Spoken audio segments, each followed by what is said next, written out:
जय हिंद दोस्तों, मेरा नाम है प्रभात कुमार और मैं आप सभी का PYQ एकेडमी पे स्वागत करता हूँ। जी हाँ, आप बिल्कुल सही पढ़ रहे हैं। Why UPSC CAPF AC is the worst exam in India? ये क्वेश्चन नहीं, ये एक स्टेटमेंट है, क्योंकि ये एक ऐसा एग्ज़ाम बन चुका है जिसमें कोई स्टूडेंट अगर पहले बता दिया जाए कि इस एग्ज़ाम के जो एग्ज़ाम प्रोसेस की स्थिति क्या है, कोई ये एग्ज़ाम प्रिपेयर करना नहीं चाहेगा। और मैं इसको जस्टिफाई करूँगा। अगर आप CAPF AC से रिलेटेड अगर कोई भी प्रिपरेशन कर रहे हैं तो आपके लिए जो वीडियो है बहुत ही ज़्यादा इम्पॉर्टेंट है। इम्पॉर्टेंट इसलिए है क्योंकि आपको एक रियलिटी मिल जाए। अब मैं आपको रियलिटी इसलिए बताना चाहता हूँ क्योंकि मैं इस एग्ज़ाम प्रोसेस के साथ पिछले कई सालों से जुड़ा हुआ हूँ, ठीक है। और मैं आपसे कोई झूठ नहीं बोलने जा रहा, ना ही मैं आपको यहाँ पर डीमोटिवेट करने आया हूँ। बट मेरा कहना ये है कि आप एक बार रियलिटी को जान लो, ठीक है। तो अगर मैं सच से बताऊं तो मैं 2018 से इस प्रोसेस में रहा हूँ। 2018 तो आप देख सकते हैं 2018, 19, 20, 21, 22 और अनफॉर्चुनेटली तो नहीं कहूँगा, अनफॉर्चुनेटली मैंने सारे एग्ज़ाम्स के रिटर्न क्लियर कर लिए, जिस वजह से मुझे आज तक कभी ये लगा ही नहीं कि मैं एग्ज़ाम क्लियर नहीं कर सकता हूँ या फिर मेरा कभी सिलेक्शन नहीं होगा। उस वजह से मैं इस प्रोसेस में 2018 से जुड़ा रहा और अब तक हूँ। और इसका कारण मैं बताने जा रहा हूँ। इसका कारण हर बार मेरी प्रिपरेशन में कमी नहीं थी, कुछ कमियाँ जो थी इस एग्ज़ाम प्रोसेस में भी थी, जिसकी वजह से मुझे आज तक जो है वेट करना पड़ा। तो चलिए डिस्कस करते हैं। तो जी हाँ, आप बिल्कुल सही देख रहे हैं।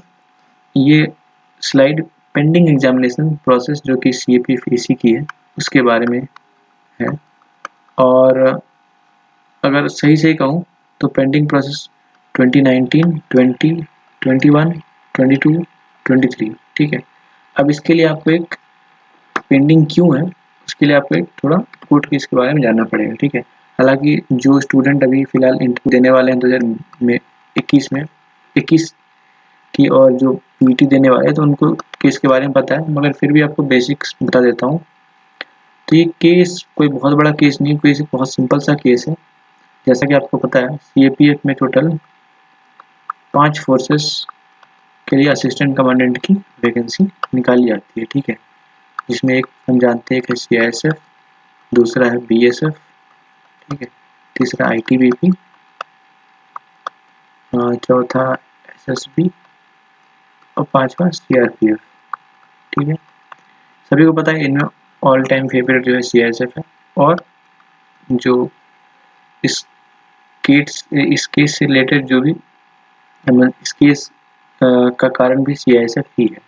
CISF में ये देखा गया है कि जो लोअर लेवल है यानी कि नॉन गजेटेड ऑफिसर और उससे लेवल कॉन्स्टेबल लेवल पे जो पेंडिंग प्रमोशंस है वो बहुत ज़्यादा है, जिस वजह से क्या हो गया कि एक 1987 और 1989 बैच के एक इंस्पेक्टर है, जो कि उस समय I think sub inspector level पे उनकी बहाली हुई थी।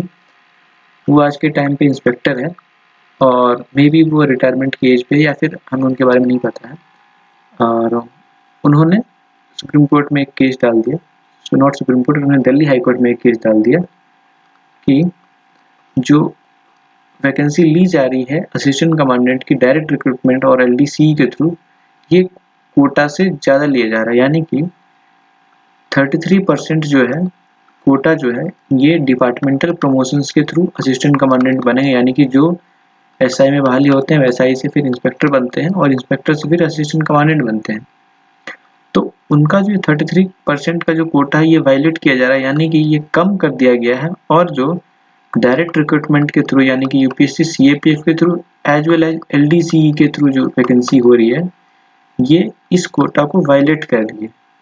उस वजह से इनका जो प्रमोशनल एवेन्यूज है वो घट चुका है काफ़ी सालों से, उसको लेकर ये कोर्ट में पहुंच गए। अब यू नो दैट हमारे जो कोर्ट है वो अगर वो कोई बात कह दे और उनका कोई बात ना माने तो वो कितना ज़्यादा ईगो पे ले लेती है, और यही बात हो गई UPSC के साथ।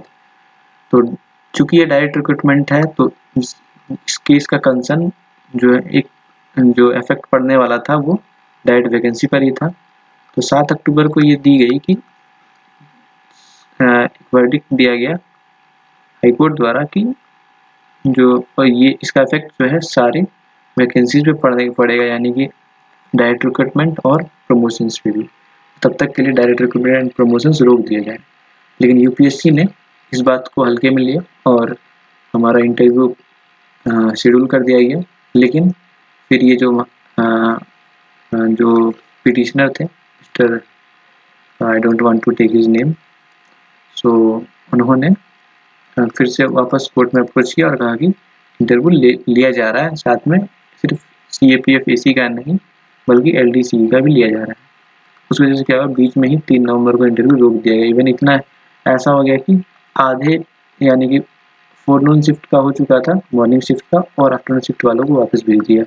यूपीएससी के इतिहास में आज तक कभी ऐसा हुआ नहीं कि आधे इंटरव्यू हो गया हो, आधा भेज दिया हो। तो ये एक तरह से बहुत ही खराब दिन था।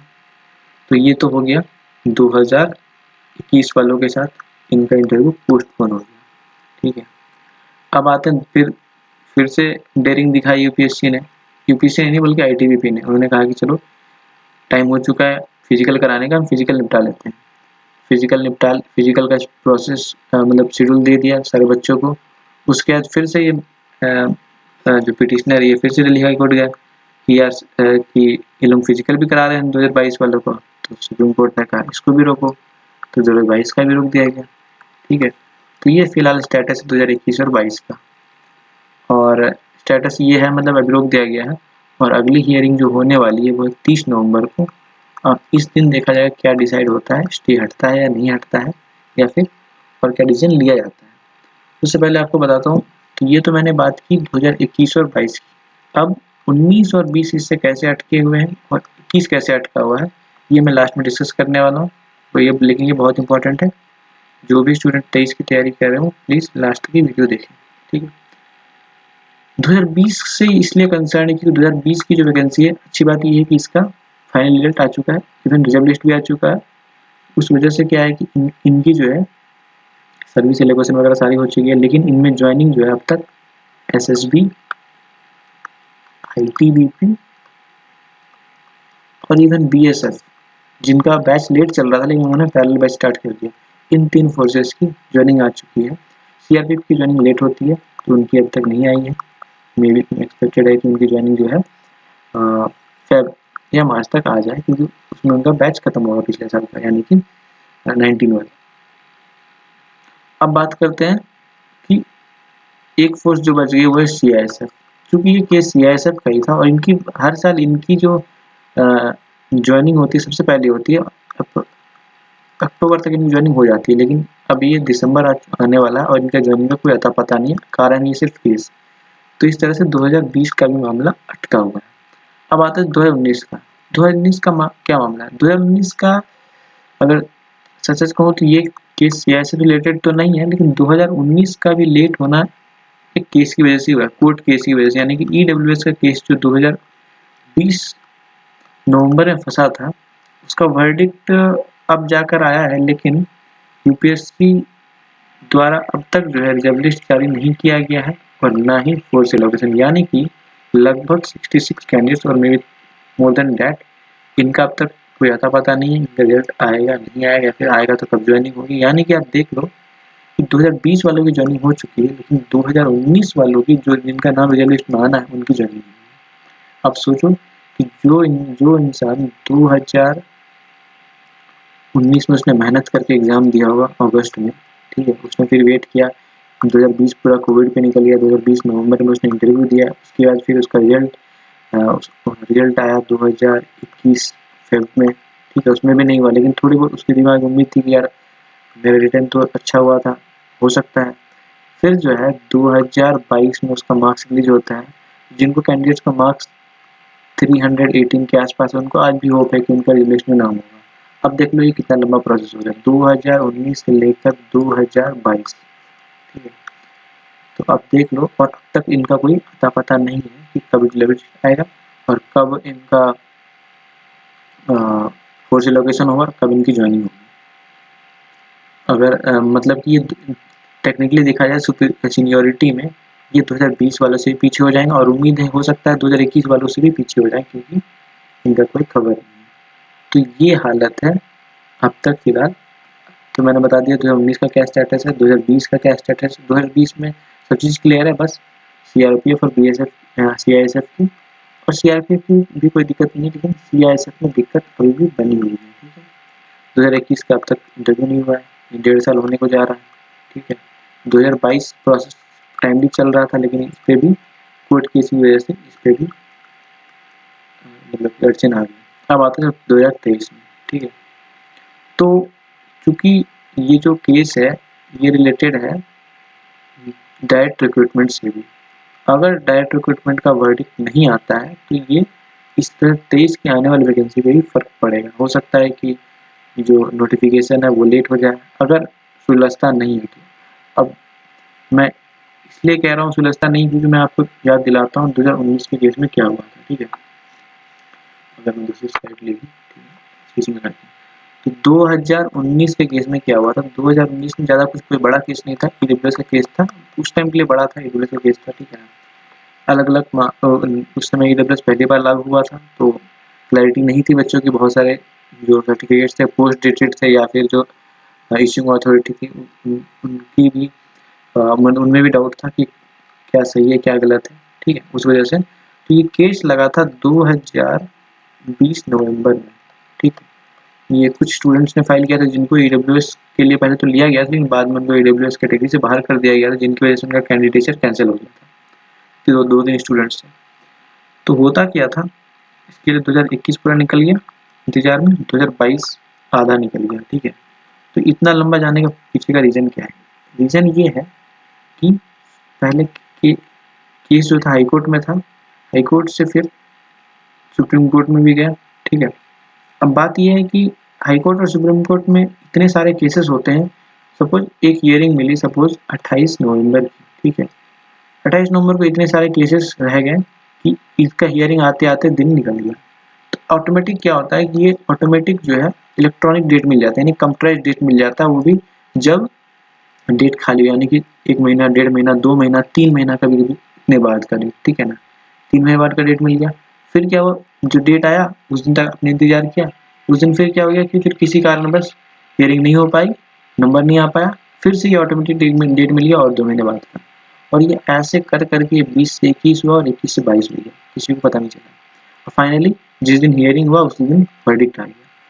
तो सबसे बड़ा इशू यही है कि 2000 अभी जो केस फंसा है उसमें भी इशू यही है कि 30 नवंबर को हियरिंग तो होना है, लेकिन ये गारंटी नहीं कि 30 नवंबर को हियरिंग हो पाएगा या नहीं, क्योंकि इतने सारे केसेस होते हैं हर दिन हाई कोर्ट सुप्रीम कोर्ट में, स्पेशली हाई कोर्ट में अभी फिलहाल। तो अगर गलती से अगर हियरिंग नहीं हो पाता है किसी कारणवश और ऑटोमेटिक डेट अगर मिल जाता है तो ये मान लो कि 2-3 महीना ऐसे ही खिंच जाएगा। ठीक है, अगर 30 नवंबर को हियरिंग नहीं होता है तो 2021 का जो इंटरव्यू है बहुत ही बुरी तरह फंस जाएगा, क्योंकि आज ही यूपीएससी ने नोटिफिकेशन निकाल दिया सिविल सर्विसेज वालों का कि कुछ दिनों में उनका रिजल्ट जारी किया जाएगा और 2023 के स्टार्टिंग में ही उनका इंटरव्यू स्टार्ट कर दिया जाएगा। तो यानी कि अगर दिसंबर मंथ में इनका इंटरव्यू नहीं होता है तो इनका इंटरव्यू यानी कि हमारा इंटरव्यू जो है तो मई जून से पहले नहीं होगा, ये अटक जाएगा। ठीक है, तो अगर ये अटकेगा तो फिर फिजिकल भी अटक सकता है। हालांकि फिजिकल का और यूपीएससी से कोई लेना देना नहीं है, लेकिन जब तक ये केस सुलझेगा नहीं फिजिकल भी स्टार्ट नहीं हो सकता।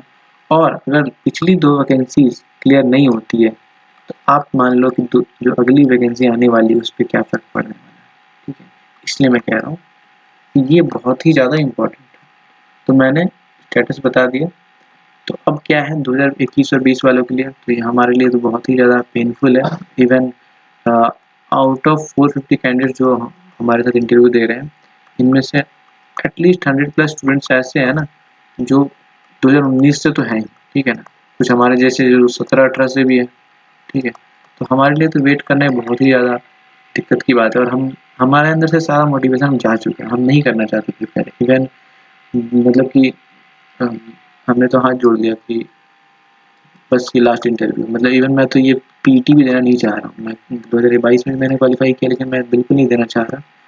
या फिर मैं चाह रहा हूँ कि यार किसी भी तरह मेडिकल में निकाल दूँ, ताकि उम्मीद ही खत्म हो जाए कि यार 22 में देना है, हम 22 का इंटरव्यू देना है। अगर सपोज 21 में नहीं हो पाता, 21 में नहीं होता, उसका मैं आज कभी नहीं दूंगा। इतना ज़्यादा मैं डिमोटिव हो चुका हूँ। मैंने पूरे साल में जनवरी से लेकर तक मैंने कोई फॉर्म फिल नहीं किया, ठीक है, सिर्फ इसी इंटरव्यू के इंतज़ार में कि इस बार सिर्फ 100% देते हैं इस इंटरव्यू को, और वो भी नहीं हुआ।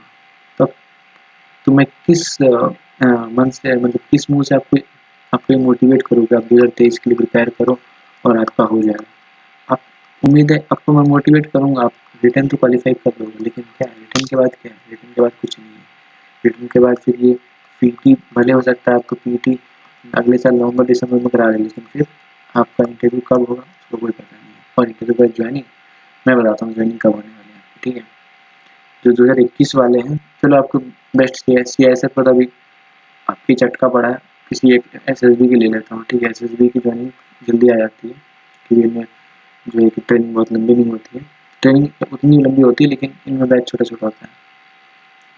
तो ये जो बैच घुसे हैं, तो ये 2000 अभी अक्टूबर से इनका ट्रेनिंग अगर स्टार्ट हुआ है, सितंबर अक्टूबर से, ठीक है, तो 2023 में इनका ख़त्म होगा, ठीक है।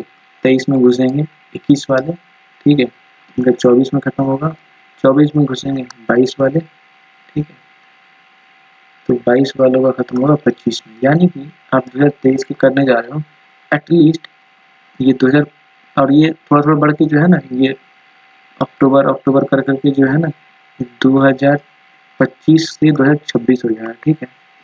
तो आप देख लो, आप अगर अपने उम्र के लास्ट में हो, यानी कि आप 24-25 में हो, तो आपको ज्वाइन करते करते आप एटलीस्ट 27-28 के हो जाएंगे, ठीक है।